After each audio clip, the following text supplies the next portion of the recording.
Okay, so one of the things we've just been looking at are three options of chest press.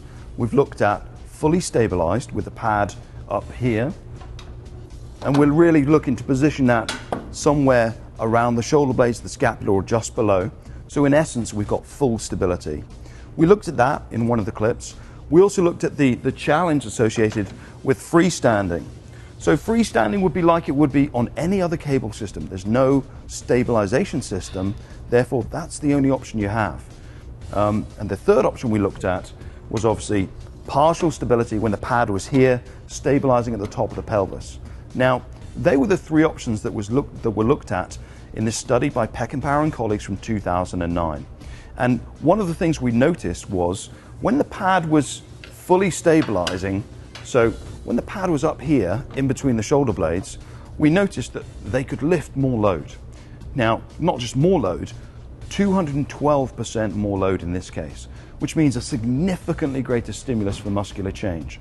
So if your goal is shape and size, then maybe you'll need a greater resistance to affect that change. The risk is, of course, that ultimately the exercise, the weight is light, such that it becomes muscular endurance, and that's the only thing you can do. You have to train long enough to train muscular endurance freestanding.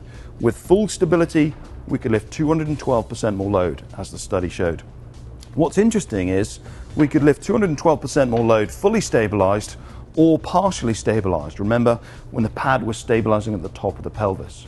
So where the pad was in terms of providing stability was not a limiting factor in the ability to shift more weight. Remember, the ability to shift more weight may change the physiological response. So that was one of the key outcomes of the key findings.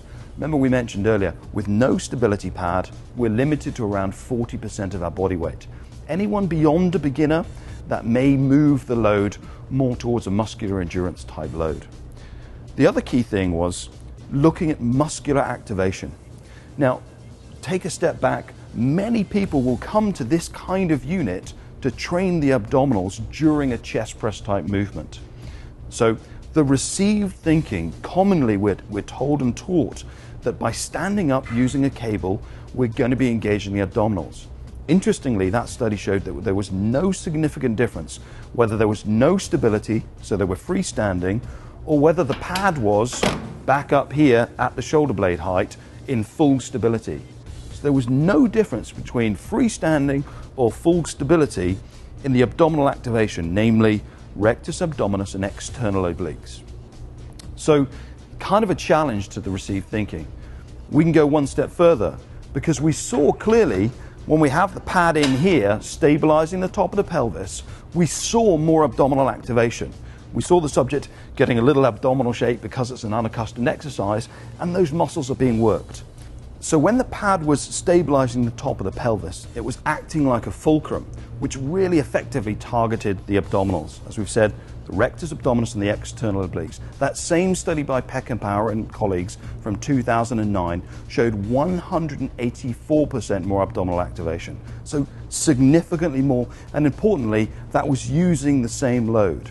Remember, we mentioned earlier, you can lift more weight with stability, but the comparison was made between the three: freestanding, fully stabilized, and partially stabilized, using the same load, measuring the abdominal activation. And here we had 184% more activation.